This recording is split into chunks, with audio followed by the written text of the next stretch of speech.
Media हमारे दिमाग में भर दी थी सिर्फ भाजपा भाजपा भाजपा। जब हम सड़कों पर उतरे तब पता चला कि अरे लोग तो बहुत ज्यादा फ्रस्ट्रेट है। बेरोजगार युवाओं को हमने प्रदर्शन करते हुए देखा, छोटे छोटे बच्चे जो सही से बोलना नहीं जानते हैं वो जोड़ो जोड़ो भारत जोड़ो अपने तोतलाते हुए कन्याकुमारी से कश्मीर तक जब शुरू हुआ था तो ऐसा लगता था कि एक बहुत लंबा सफर है। जब स्टार्ट हुई थी यात्रा तो केरला की गर्मी बहुत ज्यादा थी, बर्दाश्त से बाहर, लेकिन एक जो उत्साह हमने देखा ये बियॉन्ड इमेजिनेशन था। राहुल गांधी जी का कहना था कि जब देश के किसान 3 बजे 4 बजे सुबह में उठकर खेतों में जा सकता है तो हम भारत यात्री 4 बजे सुबह में क्यों नहीं उठ सकते हैं और 5:30 पौने 6 में यात्रा में क्यों नहीं निकल सकते। नमस्कार, स्वागत है आपका सोशल संवाद में। मैं नम्रता। भारत जोड़ो यात्रा की शुरुआत की गई थी, कन्याकुमारी से शुरू हुई थी और श्रीनगर में जाकर ये ख़त्म हुई थी।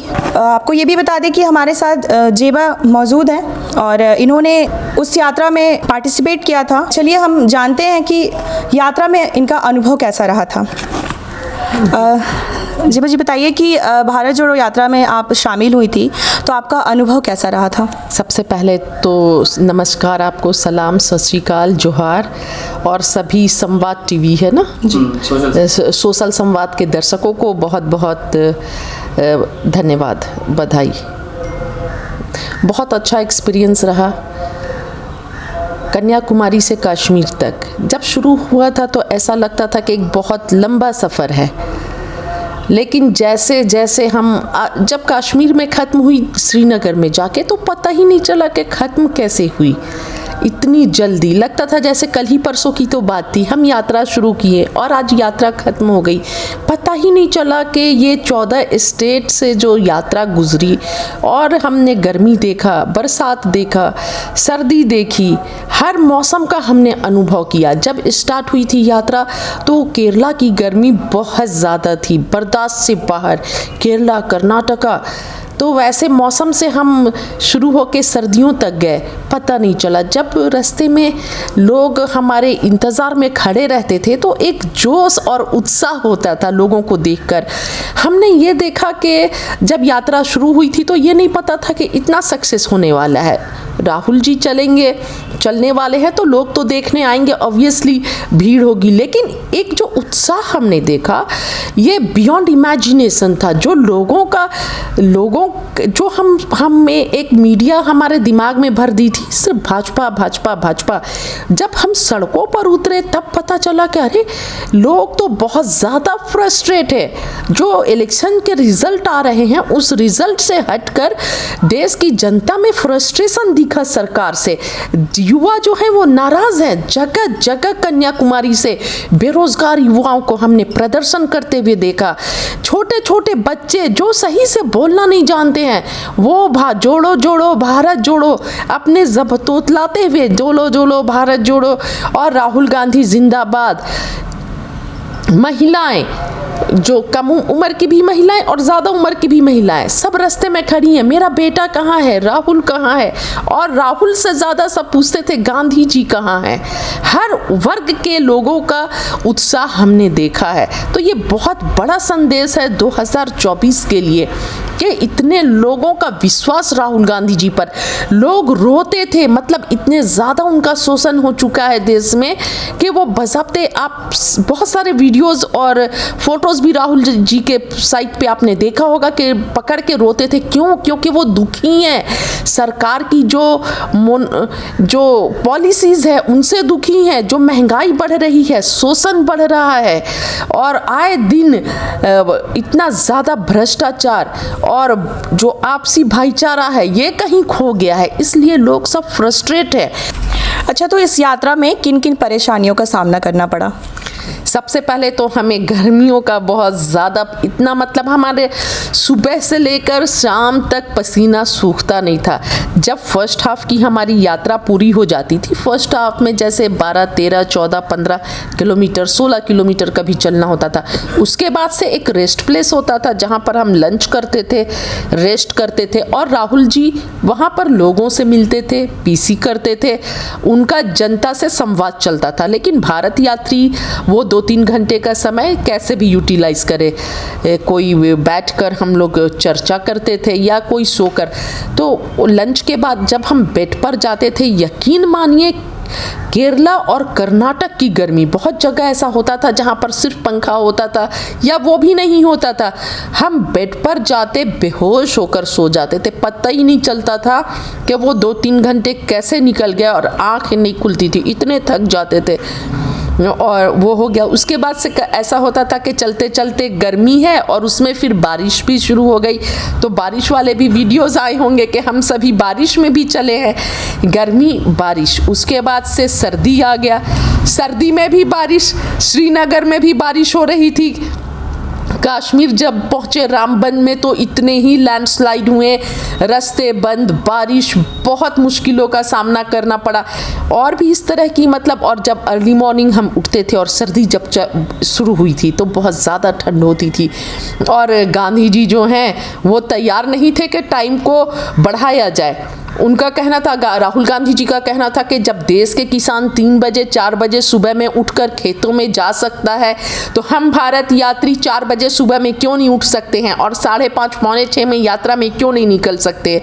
तो मैं सच बताऊं, हम लोग रोज़ इंतज़ार करते थे कि दुआ करते थे कि राहुल गांधी जी, हर रोज़ हमारा एक ऑफिशियल ग्रुप है भारत यात्रा का, तो हम हर रोज़ सोने से पहले उसमें पूरा लोकेशन आता था, कितना किलोमीटर्स चलना है, टाइमिंग।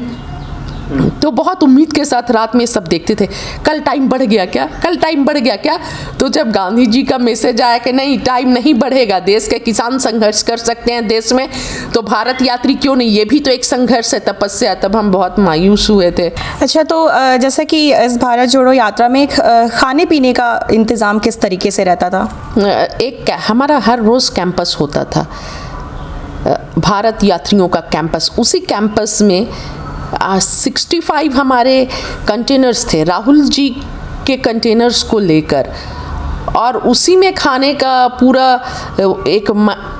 पूरा कैंप लगता था, जहाँ पर मेस होता था, हमारा खाने का इंतज़ाम होता था। राहुल जी का भी खाना उसी मेस से जाता था और सारे भारत यात्री भी उसी मेस में खाते थे। तो वो पूरे कैंपस के अंदर मेस का भी इंतज़ाम था। हमारे वॉशरूम भी कंटेनर्स में ही बने हुए थे और जनरेटर भी वहीं पर था सारे, और हमारी लॉन्ड्री भी होती थी, उसी कैंपस के अंदर लॉन्ड्री भी होती थी, जिसमें सभी भारत यात्री जो यात्रा से आने के बाद शाम में लाइन लगते थे और कपड़े देते थे, और उसी लॉन्ड्री में राहुल गांधी जी के भी कपड़े जाते थे, और उसी कैंपस में राहुल जी का भी कंटेनर्स था। वो मैं बता दूं कि इस पूरे यात्रा के दौरान राहुल गांधी जी किसी भी होटल में नहीं रुके हैं।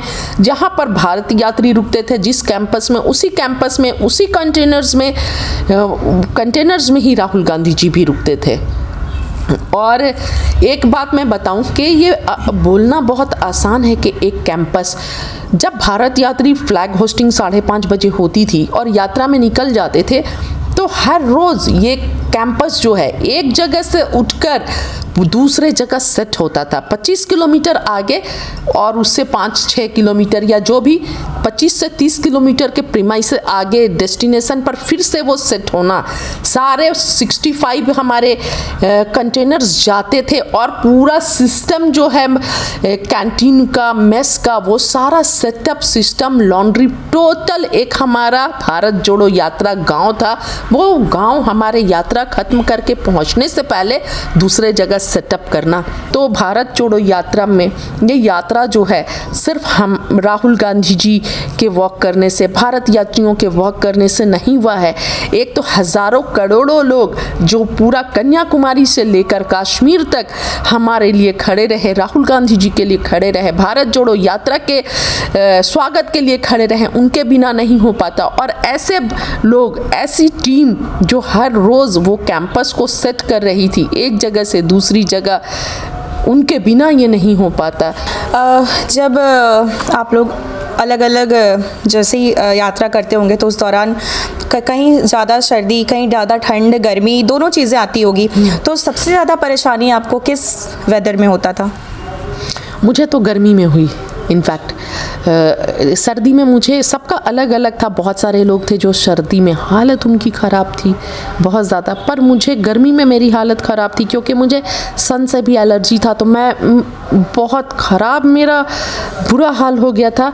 कर्नाटका में अलग तरह की गर्मी थी, इचिंग वाली गर्मी थी, गर्मी भी पड़ती थी फिर बारिश भी हो जाता था, तो वो अलग तरह का बहुत ही ख़राब एक्सपीरियंस रहा। केरला में तो बिल्कुल ही कलर काला हो गया था, और फिर सर्दी में मुझे ठीक था, मुझे दिक्कत नहीं हुई। हाँ, लेकिन ये बात है कि जब स्टेट बदलते थे तो कभी ऐसा होता था कि बहुत सर्दी हो रही है, फिर कभी नॉर्मल हो जा रहा है, फिर कहीं पे कुछ ऐसे, मतलब लगातार वेदर। जैसे हरियाणा से जब हम निकले तो हरियाणा का मौसम कुछ अलग था, बहुत ज़्यादा सर्दी थी। फिर पंजाब में थोड़ा सा डिफरेंट हो गया। पंजाब में इस बार मुझे लगा, ये फील हुआ कि देश में सर्दी कम पड़ी है। 2-3 साल, जो पिछले 2-3 साल में सर्दी पड़ी है उसके ये में इस बार सर्दी कम रही है। जैसे हम जम्मू के बाद कश्मीर घाटी में एंटर किए तो वहाँ पर घाटी में एंटर करते बर्फ़, तो आप पूछ रही थी यादगार पल, वो जब बर्फ़ जैसे हम देखे तो वो हमारे लिए बहुत अच्छा अनुभव रहा। सब एकदम बच्चों जैसे करने लगे थे पूरे भारत यात्री, बर्फ़ को देखकर बर्फ़ में खेलना, क्योंकि हम तो ऐसे बर्फ़ में जाते हैं घूमने पर यूज्ड टू नहीं है, और हमारे लिए ये घर की बात नहीं है, हमारे स्टेट में नहीं होता है, तो हमारे लिए बहुत अनोखा अच्छा एक्सपीरियंस रहा वो कि हम पहुँचे 29 तारीख को लाल चौक पे, और फ्लैग होस्टिंग हुआ, और उसके बाद से जब 30 को सुबह सुबह सब उठा रहे कि उठो बर्फबारी हो रही है, ये यादगार पल है। हम सभी आकर बाहर बर्फ से खेलना शुरू कर दिए, बहुत एक्साइटमेंट था। पूरे भारत यात्री सभी बहुत एंजॉय किए बर्फ में, और सब बोलते थे कि ये ईश्वर का ना हम पर आशीर्वाद बरस रहा है, ये यात्रा खत्म होने के बाद ईश्वर का आशीर्वाद बरस रहा है, इस तरह सब बोल रहे थे। और हाँ, और मुश्किलों का आप पूछ रही थी, तो जब रामबन में बारिश शुरू हो गई ना, एक तो जम्मू में ठंड, जम्मू कश्मीर का ठंड, उसके बाद से उसमें बारिश, वो बहुत दिक्कत हुई, और हमारे कैंप में इतनी पानी लग गई थी, तो उसमें आना जाना बहुत परेशानी हुई। वो एक आखिरी सवाल, भारत जोड़ो यात्रा का मेन मकसद क्या था? देश को जोड़ना, देश के लोगों से संवाद करना, देश के लोगों को क्या दिक्कत है, उनके मन में क्या चल रहा है, ये जानना। देखिए, क्योंकि बहुत सारी मीडिया, बुरा मत मानिएगा, आज जो नेशनल चैनल है वो देश में को सही नहीं दिखाती है, सच नहीं दिखाती है। वो मीडिया जो है लोकतंत्र का चौथा स्तंभ होता है, और मीडिया का काम है कि सरकार की गलत नीतियों पर सवाल करना और देश हित में, जनता के हित में खड़े रहना। लेकिन आज की मीडिया जो है सिर्फ सत्ता पक्ष की गलतियों को लीपापोती करती है और सत्ता को बचाने का प्रयास करती है। और जैसे पार्लियामेंट में भी आपको पता है, जब विपक्ष सवाल करती है, विपक्ष बोलना शुरू करती है, तो माइक को बंद कर दिया जाता है, और देश की जनता के मन में क्या चल रहा है ये नहीं पता है। एक कम्युनिकेशन गैप, तो सड़क पर उतरकर देश की आम जनता से सीधे संपर्क करने का ये माध्यम था, और देश की जनता के बीच में प्यार बांटने का, प्यार का संदेश देने का ये माध्यम था। जोड़ो जोड़ो भारत जोड़ो, नफरत छोड़ो भारत जोड़ो।